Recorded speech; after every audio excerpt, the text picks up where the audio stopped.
Oh, Welcome to My Story Matters, week 15. Today on the podcast, we got one of the other chaplains. If you guys didn't know, I'm a chaplain. This guy is the outreach chaplain. Yeah. So go ahead, introduce yourself and whatnot. What is up, everybody? I am Josiah Casarez. I'm an outreach chaplain here. Last year, I was apprentice on the SFD team. I was on a worship team as well. So I've had my share of stage presence. You've probably seen me around. Yes, sir. But we're also doing stuff outside of campus. Super cool stuff. But yeah. Yes, sir. The classic. What's up, everybody? Whenever I hear that at chapel, I'm always like, oh, yeah, that's Josiah. Right. Like, I don't even need to be looking. I'm like, that's Josiah. You know, people are like, Josiah, do you say you pray and you're like, God, you're lit? But I've like never done that before. There's no way. No one's proven it. So I'm not taking that. God, you're lit. I mean, he is lit. I pray that way sometimes. Yeah. Sometimes I pray and it's just like me talking to my homie and like I'm cracking jokes. Yeah. And I don't think that's a wrong way to pray. I do have like a good fear of the Lord. Don't get me wrong. Yeah. But I still think he is our friend and he knows who we are. Yeah. Anyways, let's talk about you, bro. Let's talk about your story and how you became the person you are now. Yeah, so where are you from and what was your life like growing up? Yeah, I grew up in California. Mm-hmm. So I grew up on the beach side. I'm Huntington Beach City. Went to Edison High School. I was a swimmer. Swimmer. Yeah. I was soccer playing before that, but I discerned I'm not good enough for high school. So Swimming? for soccer. Oh, okay. And then I joined swimming. Okay. But I took off there. I lettered up and You still everything. swim? No. I'm like really out of shape now. I'm just trying to No. go to the gym, stay healthy. Yeah. Swimming's one of the like best things you could do for your health, or not even for your Yeah. health, for like your physical, the way you look and your fitness, whatever. I guess maybe. Some people say that. No, it's like a fact. It's like the water polo players. Oh my gosh. They're like ripped. Well, so, It's I don't know. insane. Some of those guys are big boys. Well, the ones in high school maybe when they're just starting, but like Yeah. if you see a high school water polo player from freshman year to senior year, Yeah. they'll like by senior year they'll be like muscle, like lean. Anyways, we're getting off topic. No, that's true, that's true. We're getting off topic. Go ahead. Continue. If I want to get deep, I could go here. Yeah, get deep. Let's get deep. But I guess growing up, my parents emphasized a lot on service, Mm-hmm. and that's kind of what I think a lot of the leadership exemplifies Mhm. at the churches I've been to, and how I kind of lead my life through service. Mhm. So on the swim team, I'm always trying to serve the team. I'm always trying to do my part. I've been on soccer team. I did junior lifeguards. I've been part of a lot of different teams, worship team, whatever, Mhm. right? But service goes beyond just being on the team, Mhm. but it's the background things too. Mm-hmm. I've been cameramanning it up. I've been the usher in the hallway. Cameraman Yeah. Josiah. I'm not that good at it. They just put me on. Did you ever feel any like pressure, like you had to serve, or else you were gonna be like scolded or something? Yeah, it definitely started off that way.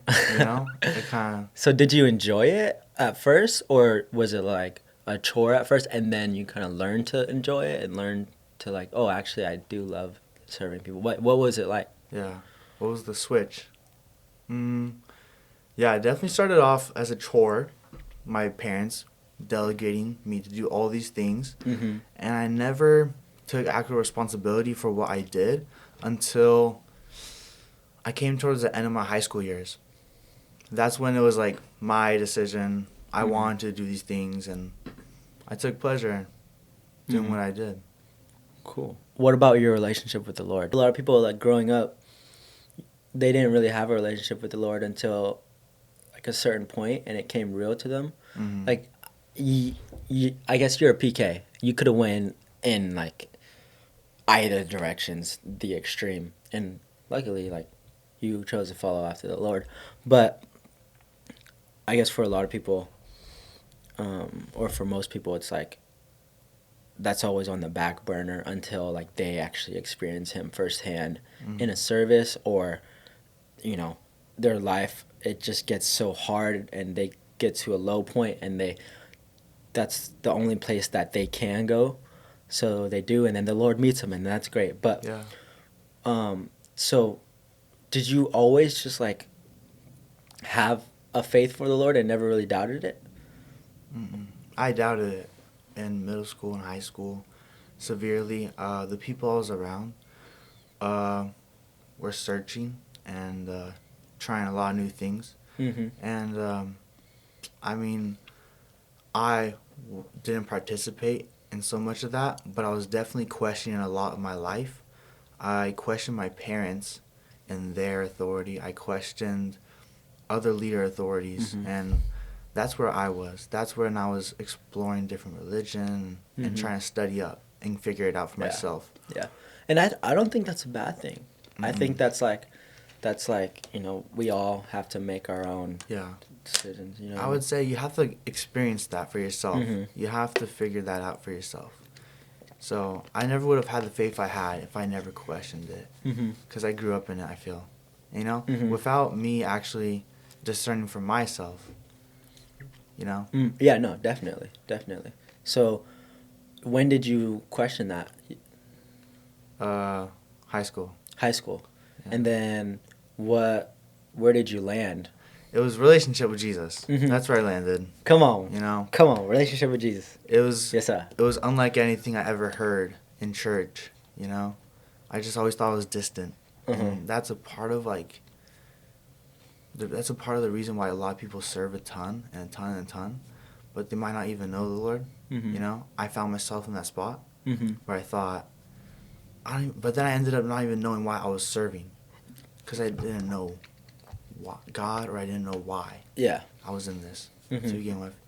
I was kind of just told to do that. But when I had a relationship, when I found that, then it turned around. And you found that in high school. Yeah, there was a moment. There was a moment Hmm. when was this moment? Sophomore year, What were you doing? How did you get to this moment? researching. I was on YouTube. Yeah, researching. This preacher said you can have relationship with Jesus, and I didn't understand the Holy Spirit. I didn't understand His role. I didn't understand Jesus and the grace He gave us is sufficient for all sin. Mm-hmm. And I always took it upon myself. I always took it upon myself that I need to come to Christ, but Christ came to me. Mm-hmm. And I didn't realize that I could just talk. It Yeah. didn't have to be something miraculous or extravagant. I could just talk and be heard. Yeah, And that's powerful. That changed. That's everything. powerful for sure. What's one thing that the Lord has taught you that like you'd love to share to other people on campus? It never clicked for me. I don't know. Something never clicked in my relationship with the Lord until I realized His grace is sufficient. Because every day we mess up. Yeah. I can't explain how much I've messed up. And man, if you never latch on to this, you're always going to condemn yourself and carry shame, Yeah. And that's never going to let you excel in what you're supposed to be doing, that the Lord wants you to be doing. And it's simply believing God's grace is sufficient for everything, my past, present, and future. He wants to redeem me entirely, and He's taken me in as His own. Mm-hmm. So I don't know why, but human nature, we fall into the belief a lot that I gotta fix this. I messed up. My bad. Let me say sorry. But confidence, I think, really stirred up after I started believing that, and of course, going back, saying sorry. Yeah. And those emotions are good, but You said it kind of gave you confidence. yeah. Yeah, I agree. I actually feel like it did the same thing for me. There was definitely a moment where I was because I think for especially young men, like we tend to just like want to take responsibility for what we've done. So like even if we've messed up and like we've gone to the Lord with it and we've confessed it and we've already turned from that, even though the Lord forgives us because His grace is sufficient, we will want to punish ourselves for it, and we'll want to condemn ourselves for it. And that is strictly just shame that I think the enemy just loves. And I think getting over that, like you said, gives us so much confidence, but also zeal and passion almost. Because it's like, oh, wow, the Lord loves me. Like, and your understanding of that is so much more powerful. I don't know. You really have to experience it. Yeah. But yeah, having that deeper understanding of grace is so life changing. I feel like I have enjoyed doing podcasts a lot. I'm not gonna lie, seeing and hearing more so all these people's lives, and how God worked in their life. It's inspiring and uplifting and encouraging. Like, there's nothing more encouraging than like talking to someone face to face, and like, I know everything you're saying is for real because I can tell by your face that like you're not lying to me when you're saying the Lord moved in my heart at this moment in my life, and I totally believe that the Lord could do that. Yeah. So there's no reason for me not to believe that. So honestly, it has been really inspiring, encouraging, helped me grow in my faith. I would encourage anybody to go watch the rest of the podcast because they're honestly, like, I try and keep them pretty short, but they're honestly really fun and they're really uplifting for sure. Listen, we're at 20 minutes now, so I think we have enough good stuff. I just want to say thank you for being on the podcast and thank you for driving up. Appreciate it. Yeah. Thanks for having me.